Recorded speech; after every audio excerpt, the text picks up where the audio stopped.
Have you ever wondered why almost all of our bread today comes from just one kind of wheat, when our medieval ancestors had an entire library of grains to choose from?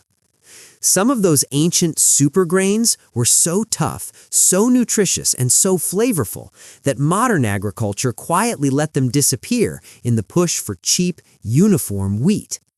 Today, I've tracked down 10 of those medieval supergrains, and by the end of this video, you'll know exactly what they are, why they vanished, and which ones might be worth bringing back to your own kitchen. Most of us eat the same few grains every single day, usually highly refined modern wheat and corn. If your bread feels heavy, your cereal tastes like cardboard, or you're just tired of ultra-processed carbs, there's a reason. We've lost almost all the diversity our ancestors relied on. I'm the host of Old World Mastery, and on this channel, we bring ancient living and traditional craftsmanship back to life in the modern world. In this episode, you'll discover 10 medieval supergrains that modern agriculture has mostly forgotten, how people used them, what makes them special, and simple ideas for trying them today. By the end, you'll see grain, and maybe your own kitchen, very differently. On the table in front of me are 10 jars. Each one holds a grain that would have been completely normal in the Middle Ages, and yet most modern supermarkets never sell them. To find these, I had to order from small mills, heritage farms, and a couple of serious grain nerds. We milled them, baked with some of them, cooked porridge with others, and tasted them side by side with modern wheat. Before I reveal the names, take a look at the shapes and colors.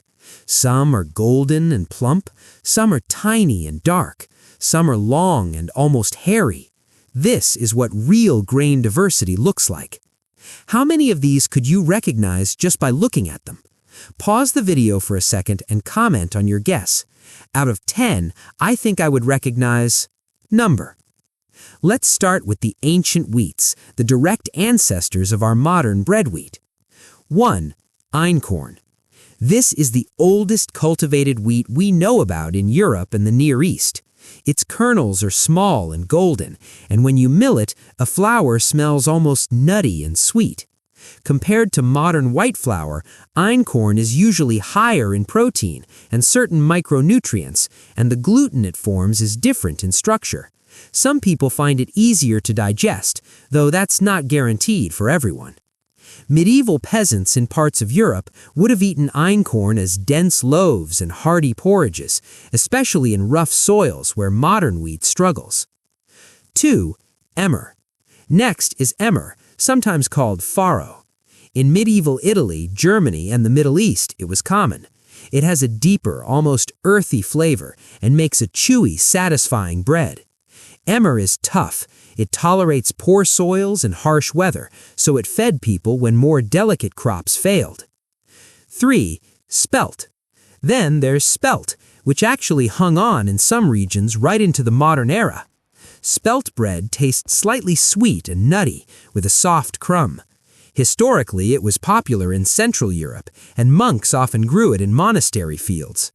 Nutritionally, spelt offers more fiber and minerals than refined modern white flour, simply because it's usually eaten as a more whole, less processed grain. So why did these ancient wheats almost disappear? Once tractors, combines, and industrial mills took over, we bred modern wheat to be short, uniform, and hyper-productive. Ancient wheats are taller, more fragile to mechanized harvesting, and yield less per acre, so they were gradually pushed aside in favor of efficiency. But taste-wise and nutrition-wise, they're far from obsolete. Have you ever tried einkorn, emmer, or spelt bread? Which one would you be most curious to taste first? Tell me in the comments, Team einkorn, emmer, or spelt? Now let's move north into the colder, wetter medieval climates, places where delicate wheat didn't always thrive. 4. Rye. If you've ever had a dark, slightly sour loaf from Eastern Europe or Scandinavia, you've met rye. In medieval Northern Europe, rye was often the main bread grain because it thrives in cold, poor soils and long winters. Rye flour is rich in fiber and creates that dense, moist, sourdough-friendly bread that can stay fresh far longer than a fluffy white loaf. It was the everyday survival bread for millions of people. 5. Barley.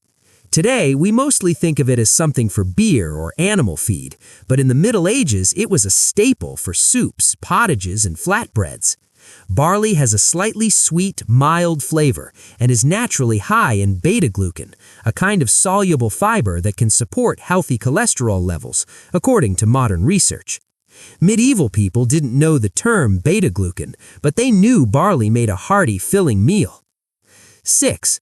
Oats. Then there are oats. In Scotland, Ireland, and parts of Scandinavia, oats were life.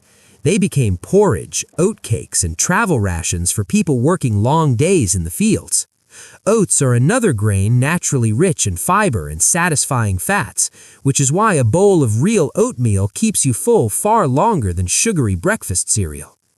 So rye, barley, and oats weren't poor people's grains. They were climate warriors, adapted to harsh weather, supporting strong bodies doing hard physical work. Modern agriculture didn't exactly kill them, but it did push them into narrow roles, mostly beer, animal feed, or processed cereal. Our last group are the small but mighty medieval grains, often grown on the edges of fields or in poorer soils. 7. Millet. Millet is tiny and golden and cooks quickly.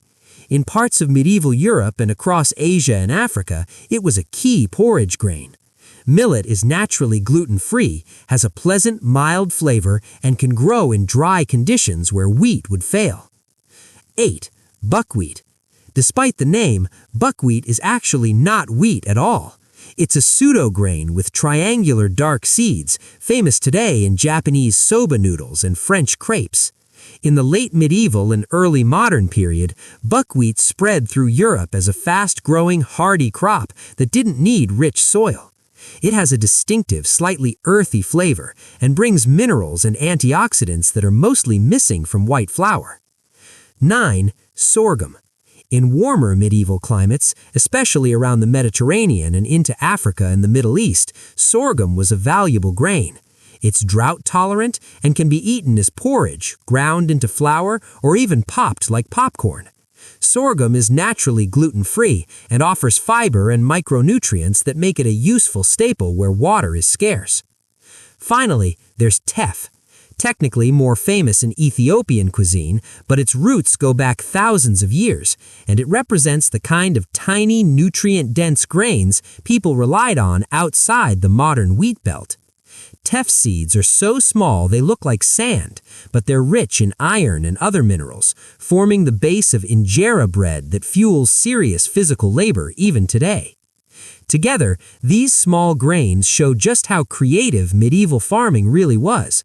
Instead of forcing one super-optimized seed to grow everywhere, people matched crops to their land, climate, and needs.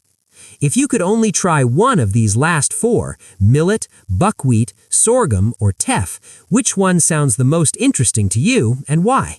Let me know down in the comments. Your answers might decide which grain we turn into a full Old World recipe next. So why did modern agriculture quietly forget so many of these medieval supergrains? Part of the answer is simple. Modern systems are built around uniformity and volume. It's easier to plant, spray, harvest, ship, and process a few standardized crops than a whole ecosystem of different grains. Governments subsidize those big staples. Food companies designed factories and recipes around them. Ancient grains were often harder to mill, yielded less per acre, or didn't fit neatly into steel roller mills and industrial bread recipes.